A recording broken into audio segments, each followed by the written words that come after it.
Hey there. Hey, how's it going, Freddie? It's all right, except for the fact that my neighbor's dog will not stop barking outside. I don't hear anything, so you're clear, but still must be really annoying. Yeah, it's been like quite constant for the past 2 weeks. I think they have two dogs and they've been outside like a lot the last 2 weeks. Like even at night. Oh, that's Yeah, it hasn't bothered me too much, but yeah. Oh, that's not good. Yeah, I mean, my apartment's across from a little small dog park in the complex, oh so yeah. sometimes it's really annoying. It was really a problem last semester. They'd just be barking like at 12 p.m. They'd be out there for a whole hour. hmm Not that bad anymore though. And I remember from what was it? The Connecticut thing. Aren't you a light sleeper? Like Yeah. you need silence, right? Yeah. Yeah, pure silence. But yeah, fortunately, I don't have an issue with dogs barking at night. That's no good. Okay, good. Yeah, that's not fun.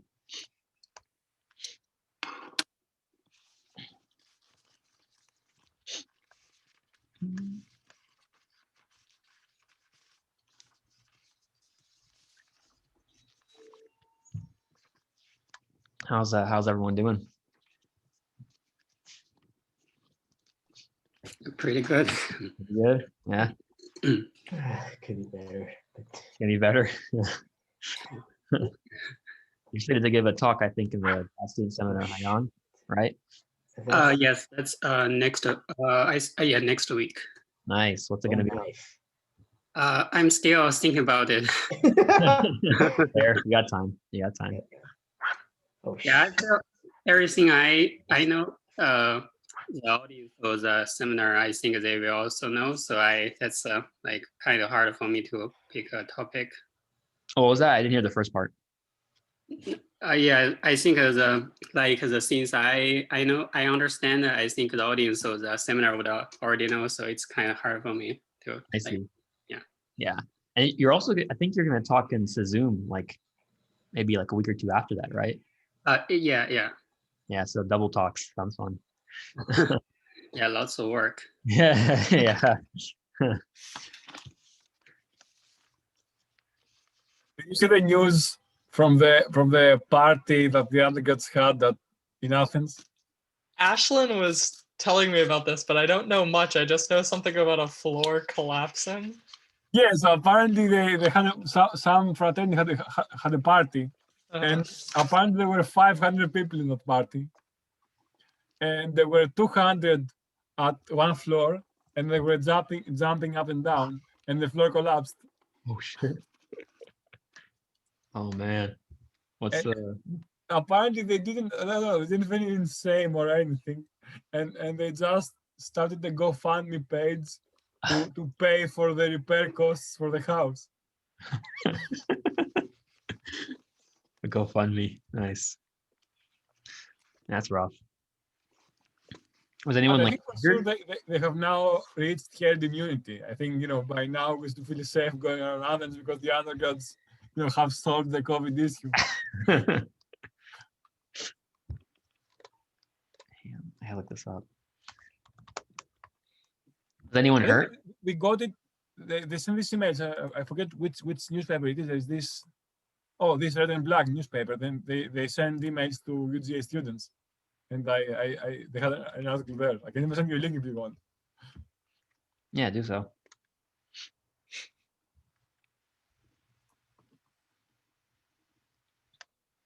Oh. Hello. Sorry I'm late. Hello. Traffic is weirdly bad on Baxter in particular. All right. I should probably keep that in mind. Okay. Any questions?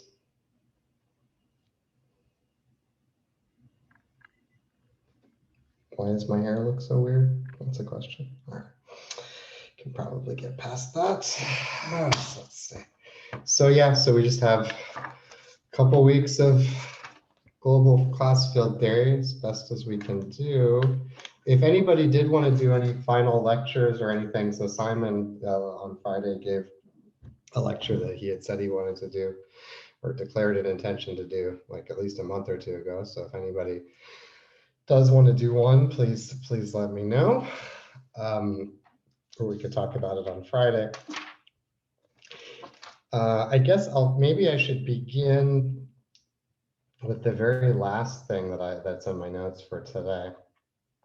So yeah, so today I'm going to finish out chapter 12, which is mostly a review of various things about global fields that will help the class theory proper to begin. But it seems like a very nice exercise in chapter 12 in Harari's text, exercise 12.6. And so, yeah, I really don't think we're going to circle back and make it to the Kronecker-Weber theorem coming out of our discussion of global class field theory. That seems like it's more than 2 weeks away. However, in this exercise, he deduces Kronecker-Weber over Q from Kronecker-Weber over QP, which we most certainly did prove as a byproduct of our Lubin-Tate explicit approach to local class field theory. So that seems like a very nice exercise. Okay, any other questions before I begin? I think most of today's lecture is going to be about Adels and Idels. All right, well, let's get started. So yeah, I mean, I want to review it, but I feel like, you know, if I just don't say anything, then that doesn't seem optimal either. So here's a review of Adels and Idels. So I'll begin with a review of the notion, which really begins its life in its most important application by far, is the notion of a restricted direct product. Okay, so this is just it's really just a topological group thing. You don't even need groups. You could do it for topological space. Wherever I say topological group, you could just say topological space. And whenever I say subgroup, you could say subspace, and that might be useful at some point, but for us, groups are fine. So a restricted direct product. So what's going on? Basically, I have a family of groups indexed by some topological groups, indexed by some non-empty set. The situation to think about actually is that each one of these groups is locally compact, okay, which for me implies Hausdorff, but the set is infinite. And so I think there's an exercise coming up.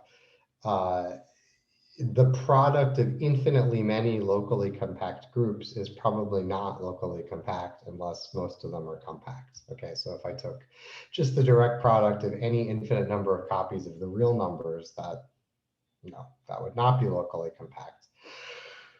And so for many reasons, including harmonic analysis and Fourier analytic reasons, we really want our groups to be locally compact.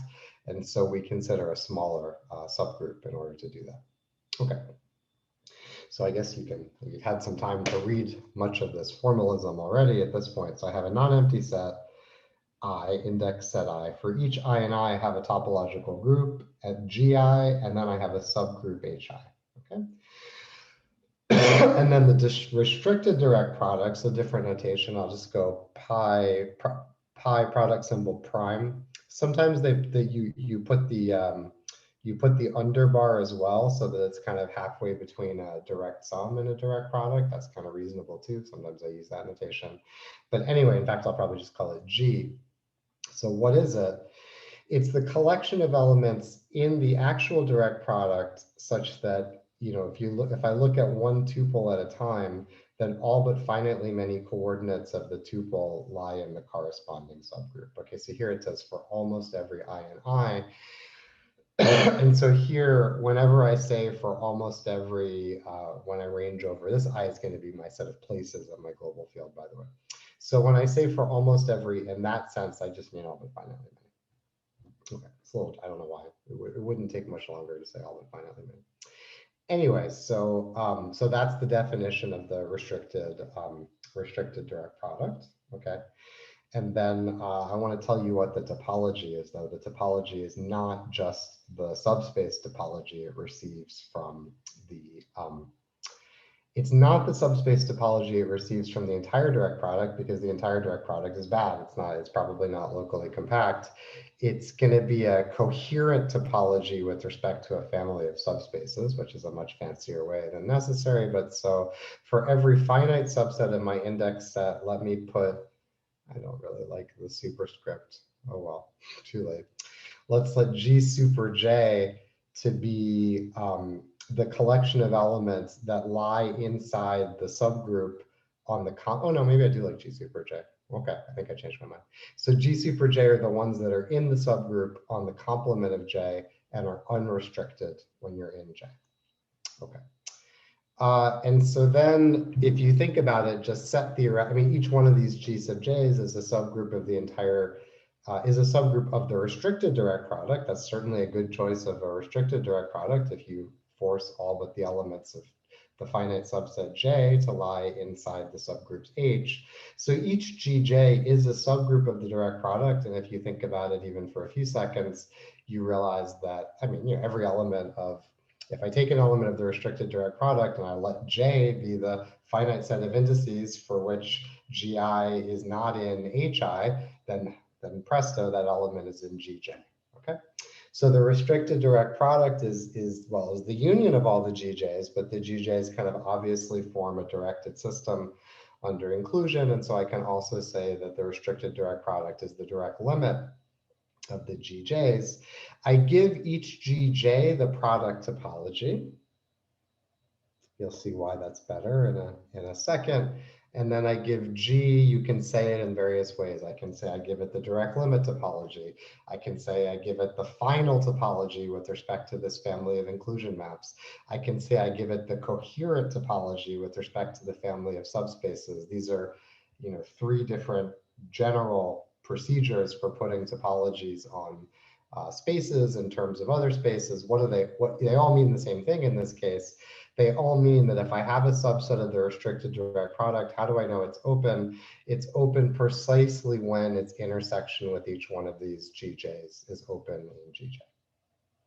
Okay, so that is the definition of a coherent topology with respect to a family of subsets.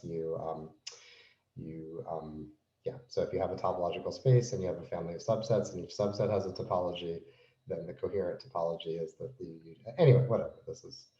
This is also the topology that you put on a CW complex, for instance, has the coherent topology with respect to its finite subcomplexes. Okay, too much. You can see what the topology is. Okay. And so what's the point? The point is that this is good for local compactness properties. So let's see. So this G, which again, note the G is the restricted direct product, is compact if and only if each factor is compact, just like the direct product also has that property. The restricted direct product also has that property. So that's in practice. So therefore, why would we, if all of the GIs were compact, there'd be no reason to take the restricted direct product. So that's probably too trivial. More pertinently, the restricted direct product is locally compact if and only if each factor is locally compact, and for all but finitely many indices, these subgroups that we're using to form a restricted direct product are compact. Okay, so that's going to be the situation. So we're going to have a family of locally compact groups indexed by the places of our local field.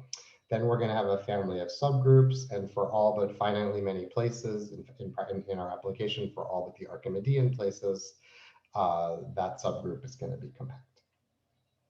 Okay, any questions about this? This is just a review, so I'm just going to go on, and the next thing I'm going to do is I'm going to define the Adele ring of the global field. Okay, well, I mean, this is really a genius idea. I think this is somewhere, I think maybe this is due to Chevrolet, this notion of Adele's. It's certainly, it's a pretty brilliant thing to do. It just sort of, after you see it, it seems very natural and organic. Okay, so if I have a global field, as we've already reviewed, we have this set of places. So these are just equivalence classes of norms on the field, okay? And so the Adele ring is the restricted direct product. So what are the G's? The G's are The G's are the, well, I'm thinking of it as a set as a group. The Adele ring is actually a ring, but the group is the entire additive group of the completion. And again, if you take a completion of a global field at any place, well, if the place is, what could the completion be? The completion could be the real numbers, that's locally compact. It could be the complex numbers, that's locally compact. Or it could be a complete discretely valued field with finite residue field, that's locally compact as well. So all the completions are locally compact topological fields.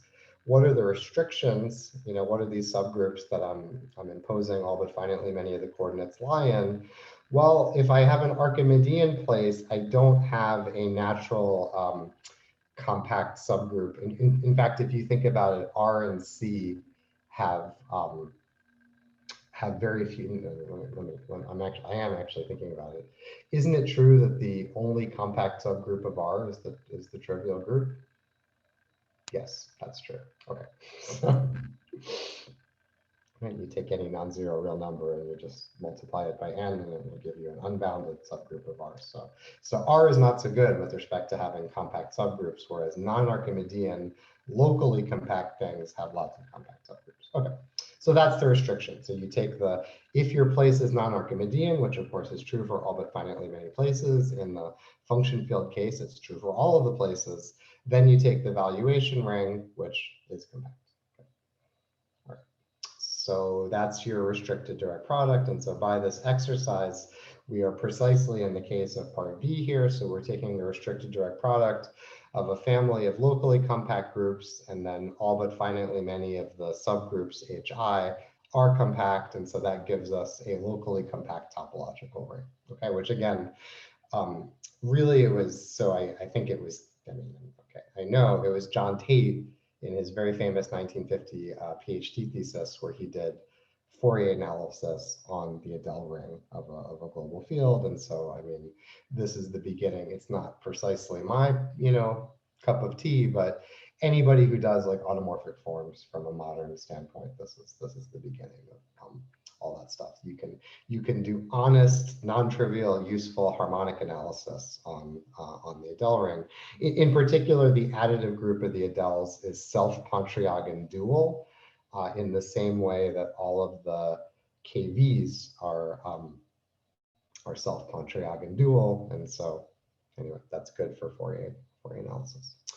Okay. So that's a locally compact topological ring into which K embeds. Okay, so we'll talk about the embedding of K into the Adele ring, but the only thing to check, I mean, K just diagonally embeds, K embeds into each KV, and the only thing to check is that every single element of K lands inside RV for all but finitely many places. Of course, that's true, right? Because if I take any fixed element, then of my field, I look at a ring of integers in that field or an affine coordinate ring, and so there's only finitely many prime ideals in the denominator of any element. Okay, so K definitely embeds inside the Adele ring. So that's the idea. The idea somehow is that first of all, I really want to embed K inside a locally compact group, which is taking advantage of the completions. Okay, and there's kind of a Goldilocks thing here. My first attempt would be to embed K into the unrestricted direct product of all the KVs, but as I just mentioned, too big, that won't be locally compact. And my second attempt would be to embed K into the product of all the RVs, the compact subgroups. Too small, K won't embed into that, right? Elements of K, if K is equal to Q, you don't have to be integral everywhere. You just have to be, a given element needs to be integral at all but finitely many places. Okay, so it's sort of just right in order to have K sit inside as a, well, we'll see later how there's a stronger sense in which it's just right, but in particular, K embeds inside the Adele ring as a locally compact topological, embeds inside the locally compact topological ring. Now we do the Adele group, which is even more important for class field theory. So it's kind of the same thing, except instead of the rings, we take the unit groups of the field. So the group itself is the unit group of the field, which is certainly a locally compact group as well, as we've said. And then we do the exact same thing. In the Archimedean case, we don't restrict at all. The HV is equal to the GV. And in the non-Archimedean case, we restrict not just to the unit group of the field, but to the unit group of the valuation ring, which again, as we've seen used many times already, is a compact group. And so therefore the Adel group is a locally compact topological group. Okay, I didn't write the warning here. So set theoretically, the Adel group certainly sits inside the Adel ring. The topology that the Adel ring receives from this restricted direct product, direct limit formalism is not the subspace topology that it receives from the Adel ring. It isn't. All right. So now I just want a little bit of a digression on the notion of lattices in locally compact groups. So what's a lattice? Okay, so if I have, again, I remind you that for me and for lots of other people, locally compact topological groups are by definition Hausdorff. Okay, and so what's a lattice? Again, there's lots of adjectives. It gets a little, you may want to impose more, you may want to impose less. Everyone would agree that a lattice should be a discrete subgroup. Okay, and I guess there's a little exercise here that a discrete subgroup of a locally compact topological group is necessarily closed. Okay, so it's not blindingly obvious, but it is true, and it's not super hard to show. Okay, so for sure a lattice should be a discrete subgroup, and then you ask yourself, is that enough? For instance, is like the trivial subgroup a lattice? Maybe not. So for instance, if I had a lattice in Euclidean space, you probably, if you've heard this terminology, you've probably heard it both ways. Like maybe a rank 1 free commutative group inside of R2. Some people would call it a lattice, but maybe they wouldn't call it a full lattice. Okay, and so I've never really seen any use. That's a strong statement, but in almost every case, you want your discrete subgroup to have finite covolume. Okay, and so this is using some topological group stuff. So G is a locally compact group. So one of the first big theorem you prove about every locally compact group is that it has a left invariant measure unique up to scaling. That's called the Haar measure. Okay. And then if I just take the quotient with the quotient topology, I didn't say it was, here everything is normal, but in general, this is just a coset space. And so you have to have a discussion of how a Haar measure on a group induces a measure on these homogeneous spaces that you get by taking quotients by closed subgroups, but you can do that. Okay, we don't need it at all, I'm just telling you. But so any kind of homogeneous space of a locally compact group will still have a Haar measure. And so it makes sense to say whether the quotient we say it has finite covolume if the quotient has finite volume. Another way to say it, which you also have to justify a little bit, is you have a notion of a fundamental domain for your subgroup, okay, which I will not pause to define because I don't need it.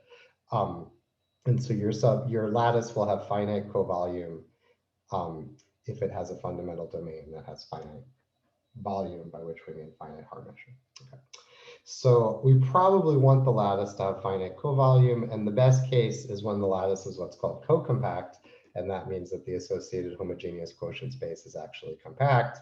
And again, that means that you have a compact fundamental domain. Okay, and so the term full is often used. I don't claim it's always synonymous, but often if someone says that their lattice is full, good chance they mean that the quotient by that lattice is compact.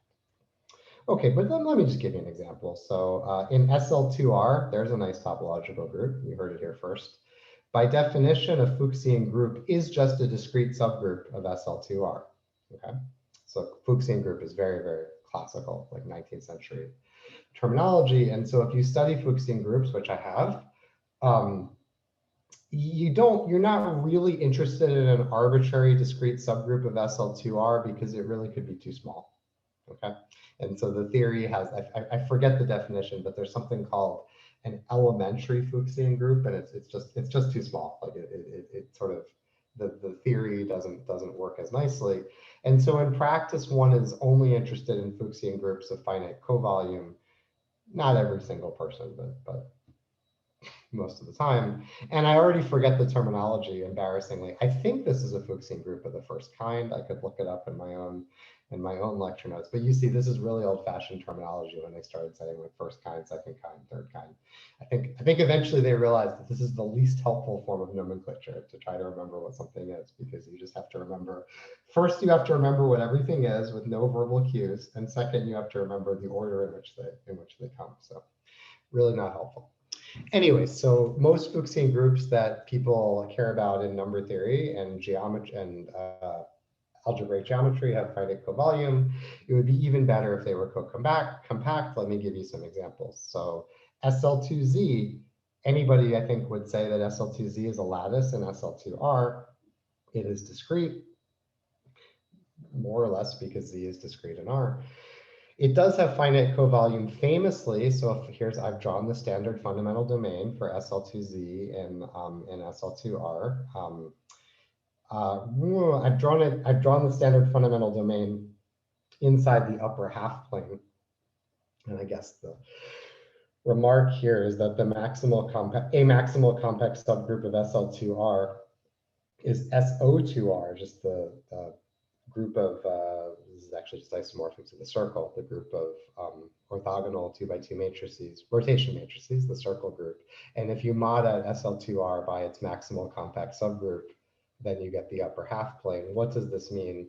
Roughly, this means if you're trying to see whether something is co-compact, you can look at a fundamental domain inside the upper half plane, because the upper half plane only differs from SL2R by something that's compact anyway.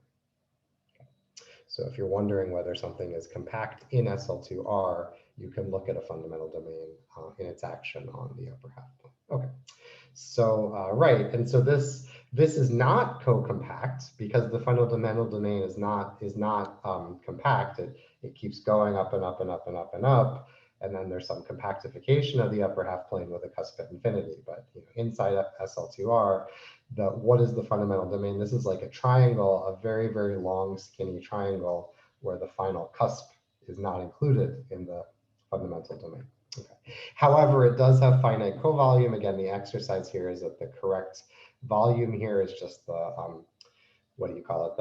The hyperbolic metric on H induces the correct volume, and it really is just, what is it? It's just dx dy divided by y squared. Okay. And so it's a very nice exercise. When I teach multivariable calculus, I do the improper integral of 1 over y squared over this region, and you get that it's pi over 3. Okay, so this is an example. SL2Z itself everyone would agree it's a lattice. It is discrete. It does have finite covolume. The covolume is pi over 3. It is not co-compact. It would be even nicer if it were co-compact. And so Freddie gets to work with some of the ones that are even co-compact. So that's nicer. But they have a role to play. So for instance, if I take any nice curve over the complex numbers of genus at least 2, then it is uniformized by a co-compact and torsion-free Fuchsian group. So what does that mean? It means that if I take the if I take the fundamental domain is going to be a compact subset of the upper half plane, and then if I kind of make the side identifications using the Fuchsian group, then the quotient space really is going to be this compact Riemann surface of genus G. Okay, so the co-compact ones really are nicer, from a certain perspective, but it would be ridiculous to disallow SL2Z as a lattice and SL2R. Of course it is. Okay, just culture. All right, we don't need that. All right, so now we come back with the big theorems. So if I have a global field, again, I told you I have this ring embedding of the additive of the global field itself into the Adel ring. And the theorem is that this is the best kind of lattice. It is discrete and co-compact. Okay, so again, this is one of the things that you prove when you talk about Adels. Okay, takes a bit of work. Neither the discreteness nor the co-compactness is obvious, but you can do it. These begin to feel, these things feel like geometry numbers. So these types of arguments that you're making. And now what about the Adel group? you do the exact same thing. You embed the global elements of non-zero elements of K inside the Adels. It's still discrete, but it's not co-compact in this case. And somehow that this is showing that the Adel group is a bit more interesting than the Adel ring for this reason. Okay. In class field theory, we're gonna work. In fact, we're gonna work with the shortly on the next page. I'm going to define the Adel class group, which is literally this guy modulo that guy. Okay. So the Adel class group. What can we see from the moment I'm modding out? I'm taking a locally compact group and I'm modding out by a closed normal, so everything is commutative subgroup. So the Adel class group is going to be another locally compact abelian group. Okay, here it is. So the Adel class group is just what I said, that quotient. Again, secretly / not secretly, this is going to be our target group for global classical theory, the Adel class group. Namely, its profinite completion is supposed to be canonically isomorphic to the Galois group at the maximal abelian extension. All right, so now I need to introduce this Adel. Okay, so I decided to not say Adelic norm because I said I'm going to have norms from Adels in an extension coming up in the next lecture. So let me just call it absolute value. Seems reasonable. Okay, so there's going to be a map here for that matter, I guess. I mean, now that I say it, let me just think for a second. No, I think this is the right way to say it. Yeah, so the Adelic absolute value is going to be a reasonable looking absolute value continuous function from the Adels to the positive real numbers. And what do? I remember I carefully normalized all my places in the previous lecture, okay, so that the product formula holds. And so I just take the product. Okay, and now you say, oh, an infinite product, that worries me a little bit. It's not an actual infinite product, it's only formally infinite. Why is that? Because for each element of the Adel group, by definition, all but finitely many V lie in the local unit group RV star. So the V-adic valuation of all but finitely many of the places is 0. So Q to the minus valuation is 1. Okay, so this is not an actual infinite product. For any given Adel, all but finitely many of these factors will be 1. Okay, so there's no convergence here. All right. What's the product formula say? The product formula says something so succinct that you feel like we might be onto something. The product formula precisely says that the embedded copy of K star lies in the kernel of this Adelic absolute value. That's just what it says. Okay, so you take any element of the product formula says you take the Adelic absolute value of any global element and you get 1. Cool. Let's see. So right. So if K is a number field, what's the point? I'm trying to convince you that I said before that the quotient was not compact. Now I really want to mean it. I want to show you that the quotient is not compact. So first, let's do two. Often you have to distinguish the number field and the function field cases behave more than similarly enough to justify this unified treatment, but they don't behave exactly the same. So if K is a number field, then I have either a real place or a complex place. And let me define this AV basically just to be, this group is clearly isomorphic just to KV cross itself. Okay, sitting inside the entire Adel group. Okay, and if you take the, is this actually going to prove what I want? Yes. So if I take the absolute value and I restrict to this, then of course I'm just getting the usual norm on that component. And because I chose an Archimedean place, well, the usual absolute value on the real numbers is surjective onto the positive real numbers. The square of the usual norm on the complex numbers is also surjective onto the positive real numbers. And so this group AV, the norm map is going to be surjective, Okay, so what did that tell me? That told me that overall this adelic absolute value is surjective.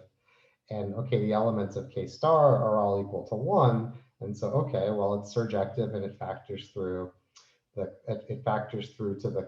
CK. And therefore, in the Archimedean case, the adelic absolute value is still surjective from CK onto the positive real numbers. And of course, it's still continuous. Well, that shows it's not compact, because if it was compact, every continuous image should also be compact. The positive real numbers, by the way, are isomorphic as a topological group to the group of all real numbers via the logarithm. They're certainly not compact. Okay, so that shows you why the Adel class group is not compact. In the function field case, you can't do it quite like that, but you can still make an argument that shows it's not compact. I don't have a indeed, in this case, the adelic norm is not going to be surjective. It is going to be surjective onto a certain power of P, the characteristic. Okay, so I won't try to figure out exactly what power of P it's surjective onto. Here, I just fixed any one place. Its residue cardinality was Q. Okay. And then I do the same thing. I just look at same subgroup, which I'm basically restricting to that subgroup as far as the adelic absolute value concerned, just reduces to the usual absolute value on that completion. And if you and again, what is the norm on a positive characteristic, or the norm on any what am I trying to say? The norm is just Q to the minus absolute value, so therefore the value group of the norm is Q to the Z. Okay. And again, I might get something a little bit bigger because I just chose one place. We don't care. But already we can see that the image of the norm map contains an unbounded subgroup of the positive real numbers. So that shows that it's not that the Adel class group is going to have the same image, and therefore the Adel class group is not going to be compact. Okay. And so will you say, all right, well, now I sort of know what I should try. If I'm trying to make the Adel class group compact, and I just saw that it was not compact because it has non-compact image under the adelic absolute value, why don't I just restrict to the kernel of the adelic absolute value? That's a great idea. Okay, so I call that the norm. Well, I was calling it the norm 1 Adel class group, but I'm trying not to say norm for this absolute value. So I guess I'm going to call it the absolute value 1 Adel class group. So it's exactly what it sounds like. These are all the guys in the class group whose adelic absolute value is equal to 1. And this is a theorem, 3.14, that's auspicious from the number theory notes, that this norm 1, I said it again, this absolute value 1 Adel class group is compact. Next question, though, right? Because this is interesting, because it's supposed to be, the CK is supposed to be a target group for class field theory. So I'm kind of wondering how far it is from being profinite, right? We had this discussion in the local case. It was not profinite. It injected into its profinite completion, and it was such a small deal. The only thing that happened was the factor of Z got profinitely completed to a factor of Z hat, and that was the only difference. And now we're saying, all right, well, it wasn't compact. It looks like this guy is, if I just took the kernel of the norm map, then so somehow, okay, I guess I didn't write this down, but it's pretty easy. I think it's pretty easy to convince yourself that CK and C1 of K are going to have the same profinite completion. Certainly in the Archimedean case, because the image is going to be isomorphic to R, whose profinite completion is trivial. Okay, so I'm pretty sure that at least in the number field case, CK and C1 of K have the same profinite completion. And so now I made it compact. And so what's the next question? If you're wondering whether your topological group is profinite, and you've just addressed kind of how not compact it is, what's the next question to ask?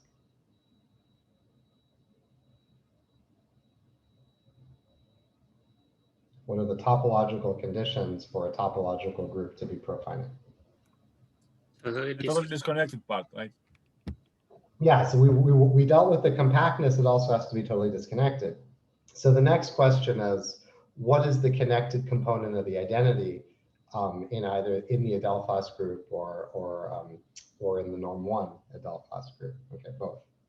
And this turns out to be quite a production. So I have not said this in any previous course, so I'm just going to wave at it. As far as I know, this really is a result of Arden and Tate. Okay, so I'm going to tell it to you now. Okay.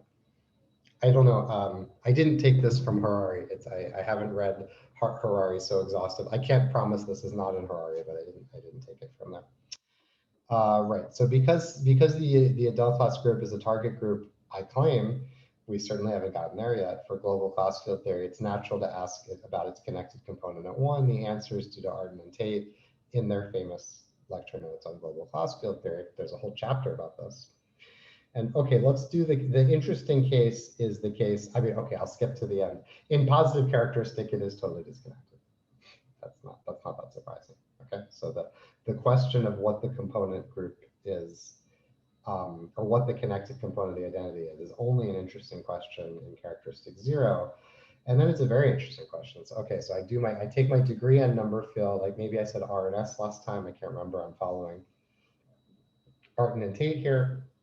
R1 real places, R2 complex places. Now I'm going to define a very weird looking topological group. Well, at first.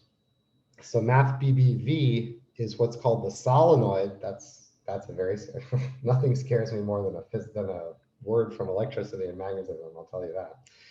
So this is a solenoid. What is this? There's various ways of saying it. So S1, I have the unit circle group, right? I have multiplication by n, which, you know, is a covering map from the unit circle to itself. So this forms an inverse system, and I take the inverse limit of the circle as you do multiplication by n. Okay, so this is an inverse limit of compact groups, which you stop and think about it for a second, is going to be compact. Okay, so this is definitely going to be a compact commutative, of course, topological group. Another way of thinking about it is in terms of Pontryagin duality. I kind of want to say it, but I can't really justify spending too much time on it. I promise you, if you know that let's ask this. What is the Pontryagin dual group of the circle?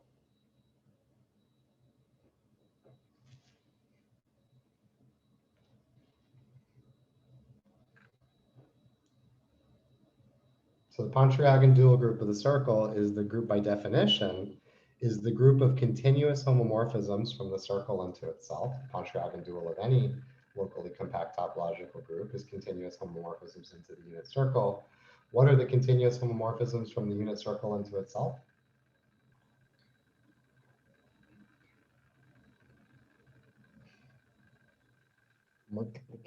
They're all multiplication by n for some integer n. And so the Pontryagin dual of the circle is the integers. This is where Fourier series come from. Okay, because the Pontryagin dual group of the circle is the integers. Okay, and so if you take the Pontryagin dual of this description, so now I'm taking the multiplication by n I'm taking the inverse limit of multiplication by n. So the Pontryagin dual here should be what? It should be something like a direct limit of multiplication by n. And if you do it correctly, it'll really sort of be the direct limit of 1 over, I mean, how is z living inside of z, right? So it's the direct limit of 1 over nz sitting inside of z. Excellent. And what's that? That's Q. Okay, so whatever. I don't have time to go through this in anything like the detail that it deserves. But the Pontryagin dual is Q with the discrete topology, which is a little strange. I mean, it's not that strange. If you put the standard Euclidean topology on Q, you'd get a piece of garbage. The standard Euclidean topology on Q is most certainly not locally compact, so forget it. Okay, so it's a little bit strange to think that, like, it's from the point of view of Fourier analysis, the discrete topology is better than any non-locally compact. Anyway, whatever. There's this solenoid. It's a weird compact topological group. Note though, I guess the one thing to note is that this group, this Pontryagin dual is discrete but not torsion. So Pontryagin duality takes compact groups to discrete groups. And it takes discrete torsion groups to profinite groups, okay? So because this is discrete but not torsion, its Pontryagin dual is compact but not totally disconnected. Okay. All right, so that's the solenoid, whatever. So here's the dramatic answer. This super zero means connected component of the identity, okay? So this is the theorem of argument 8, that in the number field case, the connected component of the identity of the Adel class group is one copy of R. This copy is going to get used up when you take the kernel of the Adelic norm map, plus R2, number of complex places. This is kind of weird, right? Copies of the unit circle, plus, weirder, R1 plus R2 minus 1 copies of this very weird solenoid group. Okay. And so, right, and so like I said, if you pass to the kernel of the Adelic norm map, that just uses up this copy. And so the connected component of the absolute value 1 Adel class group is isomorphic to this. And this is now very funny because you say, huh, if K is equal to Q, then R2 is 0, so I don't have this copy. And R1 is 1, so I don't have that copy either. So in the case of K equals Q, the absolute value 1 Adel class group is a profinite group. And for no other number field is that the case, right? Because the only way, let's see, how is that? If R2 is positive, then you have a factor. And if R2 is equal to 0, then the number field is totally real. So R1 is equal to n. And so if n minus 1 is equal to 0, then n is equal to 1. Yeah. So the case of Q, the class field theory of Q really does work out kind of dramatically simpler than every other number field in the sense that the absolute value 1 Adel class group actually is, I mean, again, I'm certainly not proving this, but I'm telling you that when K equals Q, the absolute value 1 Adel class group will be canonically isomorphic to the abelian Galois group of Q, namely, which by Kronecker-Weber is going to be, Z hat cross. But for every other number field, the profinite completion of the Adel class group is going to kill a non-trivial connected subgroup. Okay. I don't think we need this at all. I just know that I'm not doing a proper treatment of global class field theories. I wanted to tell you guys some of this kind of interesting facts. Okay.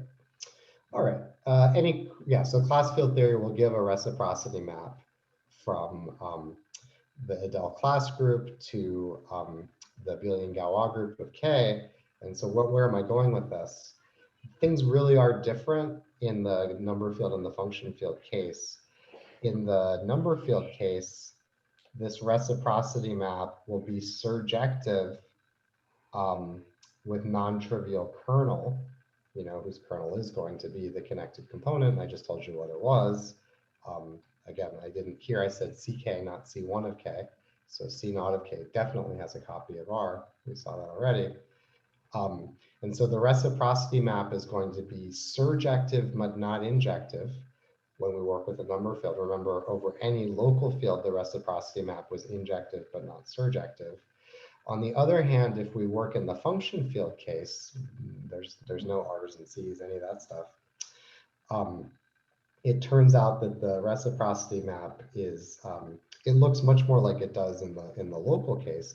It's injective, and the image is the collection of automorphisms of K-ab over K that when you restrict to the algebraic closure of FP, so the algebraic closure of FP is certainly an abelian extension.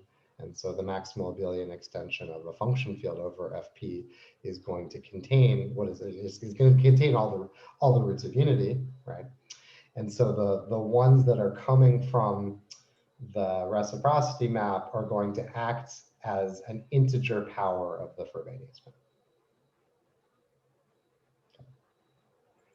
Whereas in general, I mean, the automorphism group of, in general, aught kab over k, of course, is going to surject onto just the absolute Galois group of, I'll just do FP, okay, which is isomorphic to Z hat.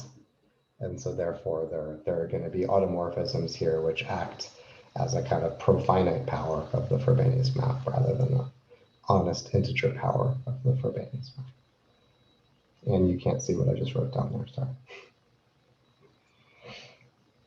Okay, so I don't know. I just find this, I don't know, for me, just thinking about it in terms of topological groups and profining, it's not, people know this, but it's not entirely standard, I think, to phrase the reciprocity map as giving an isomorphism from the profinite completion. But anyway, I like it. I think it's helpful to think of that. Okay, any questions? I mean, I didn't prove any of that. You need to look in chapter 9 of Arden Tate's class book. I don't, it's not super hard to prove. Okay, so now the last result that I wanted to talk about in this lecture is a very important result from the Adels. This is called strong approximation. Okay, and if in general, if you have an algebraic group over a global field, you can ask whether strong approximation holds. And there was a whole like school of work on this. And there are sort of known group theoretic conditions when strong approximation holds, when it doesn't hold. If you want to read about that, I highly recommend Rapinchuk's book. I think there was a Rapinchuk who gave a number theory seminar talk recently. It's his father. Algebraic groups and number theory. Really, really. Don't get a paper copy of this book is like ridiculously expensive. It's like $400 or something. Anyway. Among other things, they really nail down what happens if you take adelic points of an arbitrary algebraic group over a global field. Okay. Anyway, so what's the statement? So you have a global field, you fix one place, any one place, and then by AK super V, what do we mean? We mean that we're just going to entirely remove that place V from the picture. Okay, so our index set is the set of places together with, with V removed. Okay, so we just literally just remove one factor. And then what a difference that removing that one factor makes, whereas K was discrete, hence closed in the entire Adel ring, if you remove just one factor, then it has dense image, which is, the opposite of being closed. And so what does that mean? Again, if you just think about, I told you what, so dense, of course, means that, it intersects every non-empty open set non-trivially. But I told you I guess what I forgot to mention when I was doing these, the G super J's, right? So they were coherent for the topology. They are also open, okay?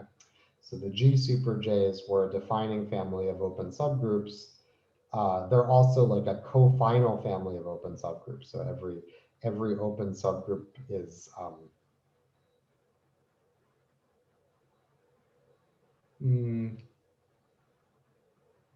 contained in some GJ. Okay. Right. So is that what cofinal means? Anyway, every open subgroup is contained in some GJ. And that's the right thing if you're trying to prove that something is dense. If your subgroup is dense, it's enough to show that it's dense in each one of those GJs. And then if you just write down what does it mean for K to be dense in one of the GJs, then you get this more precise statement. So if I take now a finite set of places, still excluding the place V, and I give myself an arbitrary positive real number epsilon, and then I give myself for each W and S, I give myself a local element in that completion. Then there exists one global element, which sort of simultaneously approximates each of the finitely many local elements as well as I want. So I might as well say less than or equal to epsilon. I could choose different epsilons, but who cares? Just take the smallest.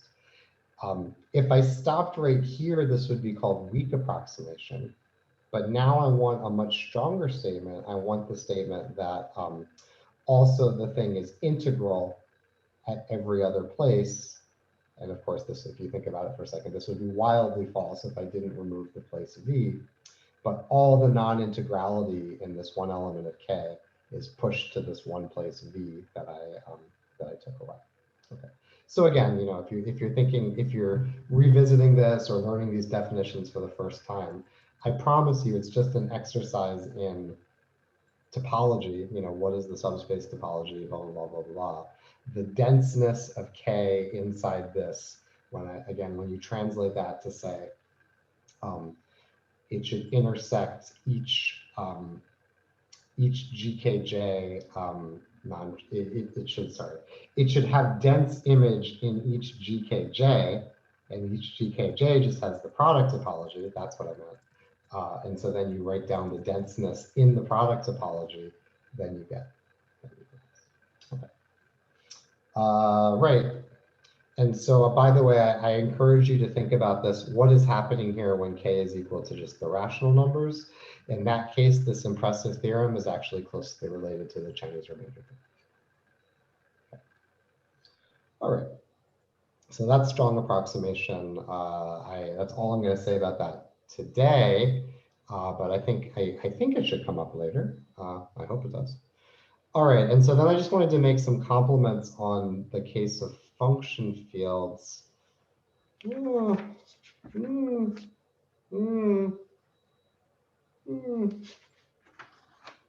Maybe, yeah, I don't know. I kind of want to say more, but I don't know how much I want to drag you guys through. We'll see.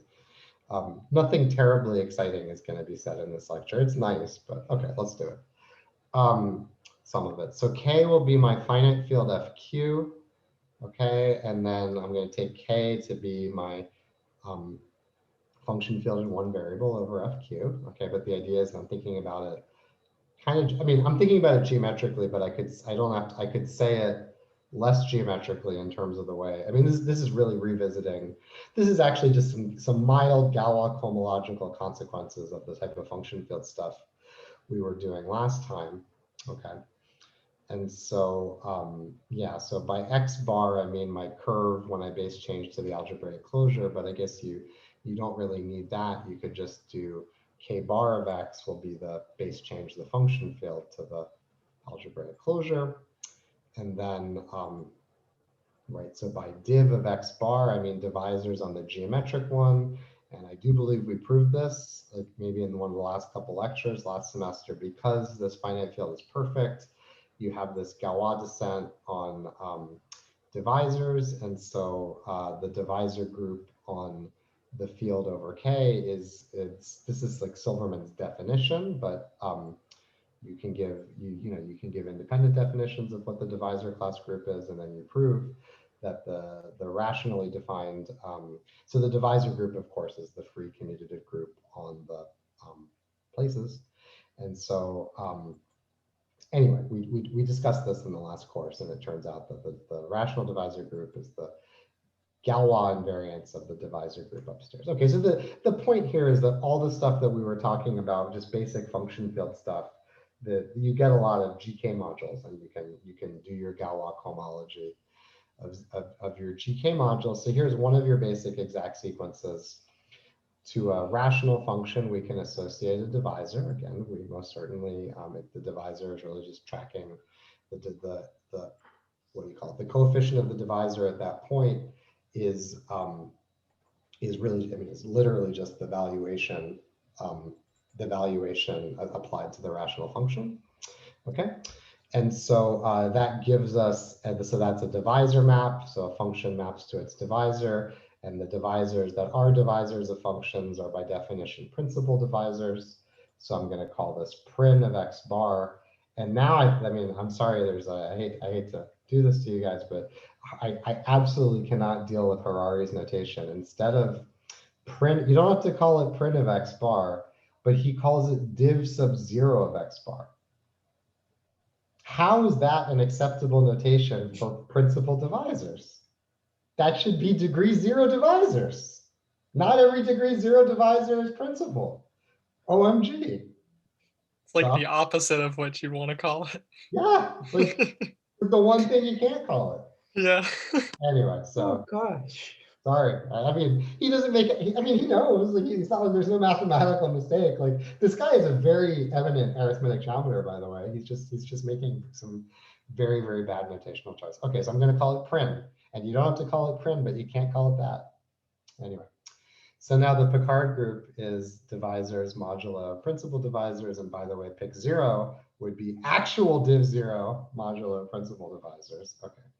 And then we have some short exact sequences.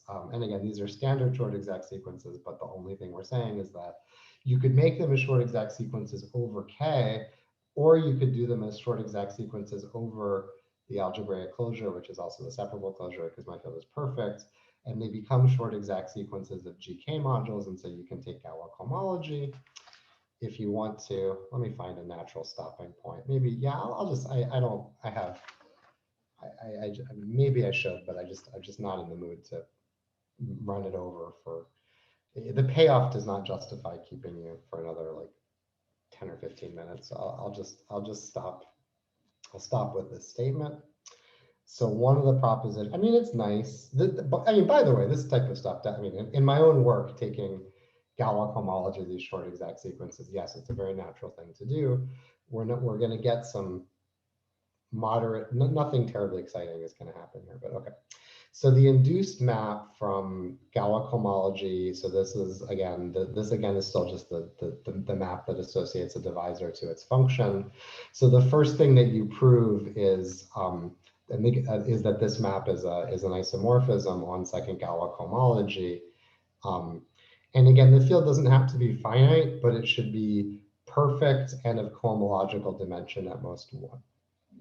Okay, and so we'll prove that next time, and maybe I'll show you what is the other result that we're going to get out of this. For a finite field, or again, no, and here it really does have to be finite because we're using this result of Lang. This is funny. I proved this result in the course last spring, so I won't prove it again because I sure don't have the time.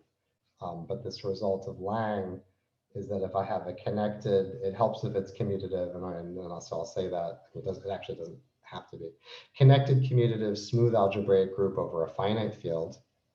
Okay, so for instance, like what would be good examples? An abelian variety would be an excellent example. That's going to be our example, or a torus, so a product of groups that, at least over the algebraic closure, would be copies of the multiplicative group. Okay, or it could be an additive group, but you don't need Lang's result to know that Galois cohomology, the additive group, is here. Okay, so the first Galois cohomology of any connected smooth algebraic group over a finite field is equal to 0. Okay, so again, some of you may remember that I did prove this result. I did sped through some Galois cohomology at the end of my topics course in abelian varieties last spring. And yeah, does anybody remember? We proved this through. Yes, okay. So in particular, the application is that the degree 0 Picard group, which is obtained again by plotting out the actual degree 0 divisor class group, modulo the principal divisors. This is a Jacobian variety.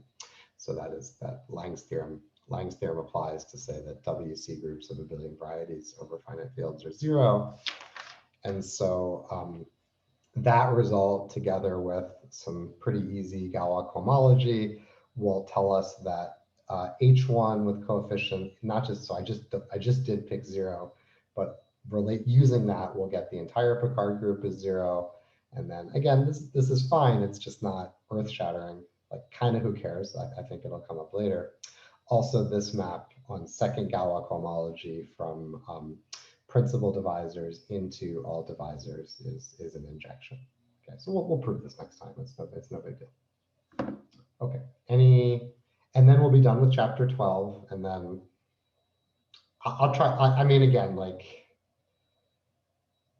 I will see what I can do to try to get through some stuff in chapters 13, 14, and 15 in the time, that we have remaining.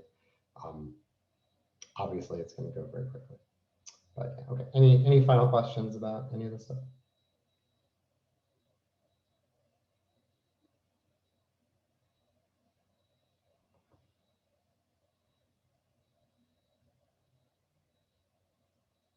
Okay, but again, yeah, remember, someone should really do exercise 12.6 in Harari, which deduces Kronecker-Weber over Q from Kronecker-Weber over QP, because that's a nice exercise. All right, if there are no other questions, thank you for attending. I will see you on Wednesday.